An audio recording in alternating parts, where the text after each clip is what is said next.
Hi friends, నమస్తే అండి. ఈరోజు మేము ఊరగా పెట్టుకుందాం అనుకుంటున్నాం అండి. ఇదిగోండి ఊరగా మామిడికాయలు చక్కగా శుభ్రంగా నీట్గా చెక్కేసి కడిగేసి తుడిచేసి కాయలు రెడీగా పెట్టుకున్నానండి. ఇదిగోండి ముక్కలు ఈ విధంగా కట్ చేశానండి. ఇప్పుడు దాకా ఇదిగోండి ఇట్లా కట్ చేసామండి. ఇంకా తగ్గుతాయని చెప్పి ఈ కాయలు కట్ చేద్దాం అనుకున్నామండి. ఇప్పుడు టెంక పీస్ తీసుకోవాలండి. ఇదిగోండి ఈ విధంగా ఈ పీస్ ఉంటుంది. ఇట్లా ఇట్లా తీయాలండి. దీన్ని ఇట్లా పీస్ తీసుకొని చక్కగా ఆ విధంగా ఆరబెట్టాలండి ముక్కల్ని. అట్లా ఆరబెట్టిన తర్వాత సాయంత్రం పొద్దుగు కదా 6:30 కారం కలుపుకుంటామండి నీట్గా.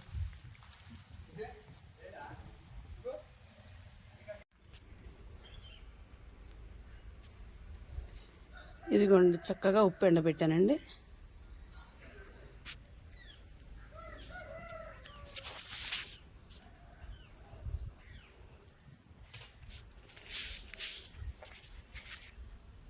ఇవి కూడా ఊరగాయ పెట్టే జాడీలండి. ఇదొక జాడి, అదొక జాడి.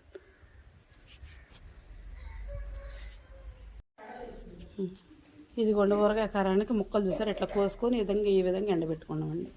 ఎండబెట్టమంటే ఎండలో కాదు, నీడలోనే మన గోడవారిని వేసి పక్కన చక్కగా మంచం ఒకటేసి ముక్కలు మొత్తం ఎలికలు పెట్టి చక్కగా ఇట్లా ఆరబెట్టామంటే సాయంత్రం కలపటం కదండి. చక్క నీరు మొత్తం లాగేస్తే మనకు కారం బాగుంటుందండి. ఊరగాయ కారం చక్క మంచిగా కోసి పెట్టుకుని చూసారండి ఎంత బాగున్నాయో. ఇదిగోండి మెత్తపు తెప్పించిన ఊరగాయకి చక్క ఇదంతా ఎండలో పోసానండి. చక్క ఎండలో పోస్తే దుల్లుగా చక్క పొడి పొడిలాగా అయితే చక్క మనం కొలుసుకోవడం కూడా బాగుంటుందండి. తగ్గన్ని వెల్లిపాయలండి. వీటి నుంచి చక్క మళ్ళీ బాగు చేయాలి. చెన్ని పగలు కొట్టేసి ఏ కాపాయ చేయాలండి. ఇదిగోండి మెంతులు చక్కగా వేయించుకొని ఎండబెట్టాలి. బాగా ఎండుతారండి. చక్క పొడి బాగా మంచిగా వస్తుందండి. ఇదిగోండి వెల్లిపాయలు ఈ విధంగా వలుసుకున్నాం. చక్కగా ఏ కాపాయ చేసేసి తుక్కు మొత్తం చెరిగేసేయాలండి.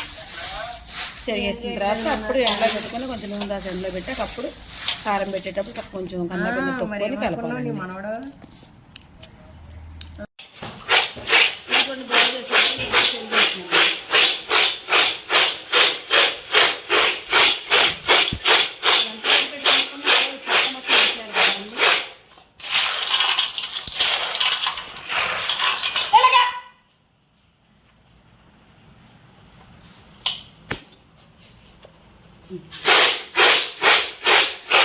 పిల్లలు సెలవులు లేరండి మాకు. ఇయ్యాలే కారం పెడుతున్నాండి మేము. అల్లరి చేస్తాను నా తమ్ముడు పిల్లలు ఇయ్యాల.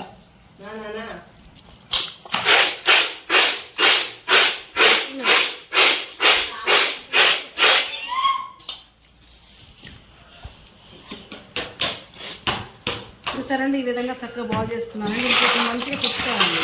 కొంచెం నూనె రాసి ఎండలో పెట్టి ఉండ పట్టుకుని ఉడిపోతాయి.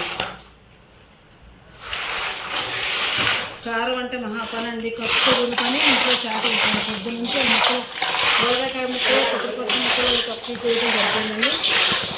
అది ఇప్పుడు మెంతిపిండి పట్టడం జరిగిందండి.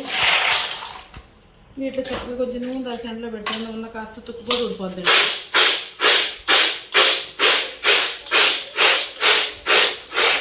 ఓకే నూనె రాసి ఎండలో పెడతానమ్మా. ఓకే ఇదా నాన్న మెంతిపిండి నాన్న. చక్క మెంతులు వేయించి చక్క మిక్సీ పెట్టింది మమ్మీ. ఇప్పుడు ఇది ఊరగాయలు వేసుకుని చాలా బాగుంటుంది నాన్న. మంచి స్మెల్ వస్తుంది, రుచి ఉంటుంది, చాలా మంచిగా ఉంటుంది. ఇది వేసుకుంటే ఊరగాయ తెలుసా, అసలు ఈ సంవత్సరం లొట్టలు వేసుకుంటే చక్కగా తినొచ్చు. అది ఎంత మంచిగా ఉందో తెలుసు. నీకు ఊరగాయ అంటే ఇష్టమా నాన్న? ఏమిటి ఇష్టం నీకు? చికెన్ ఇష్టమా, ఊరగాయ ఇష్టమా నీకు నాన్న? ఊరగాయ అంత రుచికరమైనది ఏది లేదు నాన్న. చికెన్ వేస్ట్ నాన్న. ఊరగాయ కారం అయితే వేడి అనేది చాలా బాగుంటుంది. మనం ఊరగాయ పెట్టుకుందాం ఈరోజు. ఓకేనా? సాయంత్రం హెల్ప్ చేస్తారు నాకు. ఓకే హాయ్ నమస్తే అండి. చూడండి పొద్దున్న చెప్పాను కదండి అన్ని రకాలు కలుపుకున్నానని. చక్క వెల్లిపాయలు, కారం, పసుపు, మెంతిపిండి మొత్తం అన్నీ కలిపి ఇంకా రెడీ చేసుకొని కారం పెట్టుకున్నామండి. ఆయిల్లో ముక్కలు ముంచాలని ముంచితే చక్క కారం బాగుంటుందండి. ఈ విధంగా మేము కారం పెట్టుకుంటామండి. ఆపేసేమో తర్వాత తీసుకుంటాం.